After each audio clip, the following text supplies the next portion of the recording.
আসসালামু আলাইকুম সবাইকে। আশা করি সবাই খুব ভালো আছেন এবং সুস্থ আছেন। এই মুহূর্তে আমি আছি আমার গ্রামের বাসায়।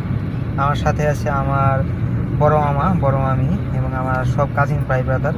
সাথে আছে ছোট মামা, ছোট মামি, আর সাথে আছে মেজো মামি, বাট মেজো মামা আসতে পারে নাই। আর এই যে দেখতেছেন পিছনে সবাই বসে আছে এখানে, সবাইকে নিয়ে এখন ঘুরতে বের হয়েছি। আমরা যাচ্ছি এখন আমাদের শ্রীপুরের শীতলক্ষা নদী, গোসিঙ্গা ইউনিয়নের যার অবস্থান, সেখানে যাচ্ছি। আর সাথে সবাই আছেন। হ্যাঁ হ্যাঁ, অনেক দূর, অনেক দূর, ওখানে যাওয়া যাবে না।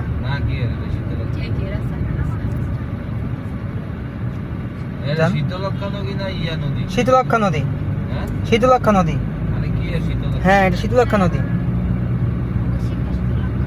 তো যারা যারা ভিডিওটি দেখছেন অবশ্যই